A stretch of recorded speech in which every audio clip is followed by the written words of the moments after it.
Imagine you want bread, but you don't have a single coin. There are no coins, there are no bills, no bank, no cards, no glowing number in an app telling you what you're worth. You want bread, and the baker wants what exactly? For 99% of human history, this wasn't a riddle. This was every single day. Money, the thing you will spend most of your life chasing, is one of the youngest inventions humans ever made. Younger than art, younger than farming, younger than the dog sleeping at your feet. So, how did billions of people survive for hundreds of thousands of years without it? And here's the question that should genuinely disturb you: were they actually freer than you are right now? Today, the average person earns and spends money for roughly 50 years without stopping. You think about it the moment you wake up and in the dark when you can't sleep. It decides where you live, who you marry, how long you live. We treat money like gravity, a permanent law of the universe. But money is not a law of nature. It's a technology. It was invented, like the wheel, like writing. And for almost the entire human story, people lived, traded, loved, and thrived completely without it.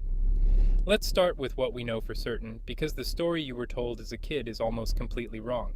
Most people believe that before money there was barter. You have a chicken, I have an axe, we trade. Clean and simple. There's just one problem with that story. Anthropologists went looking for that pure barter society, and they have never found it, not once.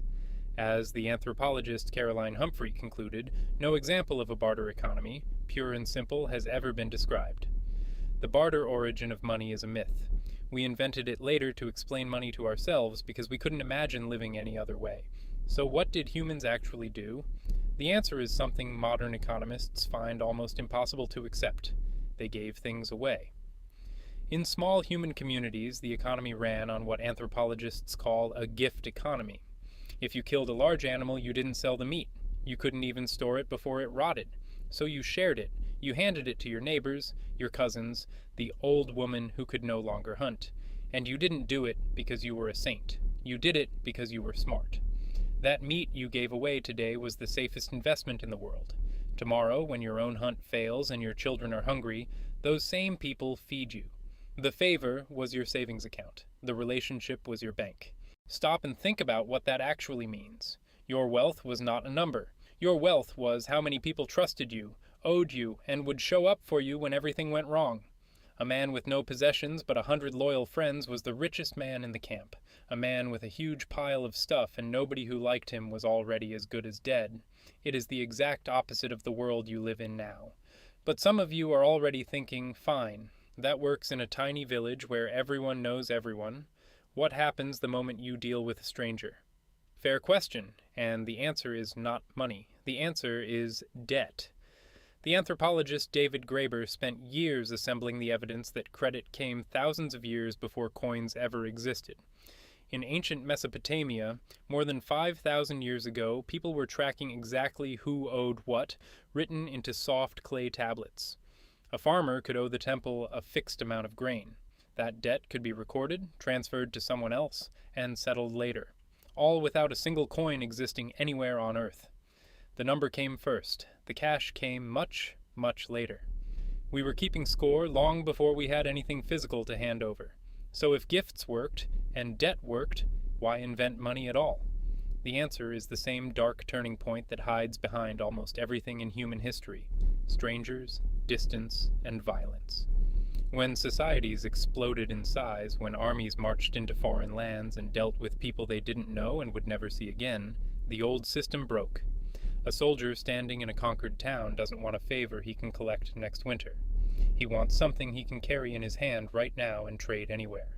Money is what you reach for precisely when you cannot rely on a relationship. Money is trust, ripped out of human beings and frozen into an object, and once that object appeared, it took on the strangest forms imaginable.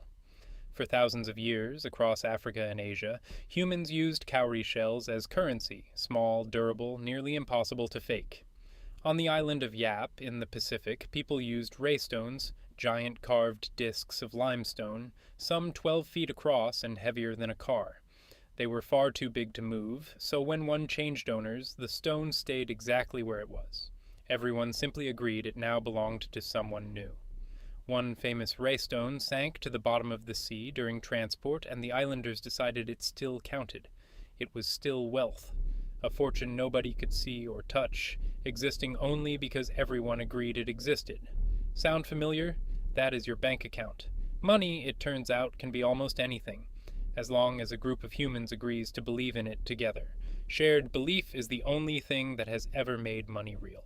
Then, around 600 BC, in the kingdom of Lydia, in what is now Turkey, someone took a lump of electrum, a natural mix of gold and silver, and stamped it with an official seal. The first true coin was born, and this is the exact moment the trap quietly closes around our species, because money could now do something gifts and favors and shared meat never could. It let wealth become infinite. You cannot hoard meat, it rots in days. You cannot store 10,000 favors. People forget, they move away, they die, and the debt dies with them. But you can store gold forever.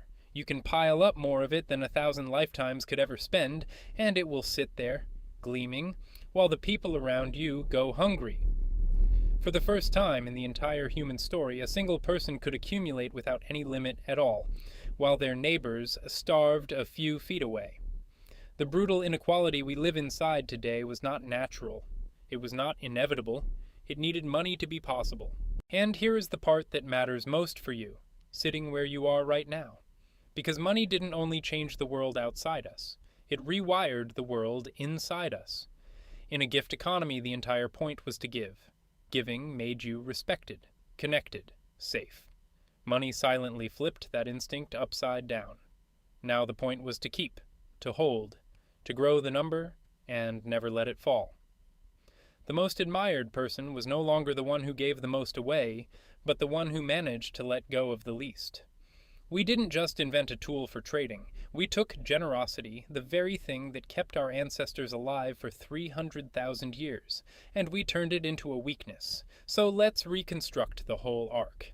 For nearly all of human history, you woke up and your security was not a balance in an account. It was the faces around the fire.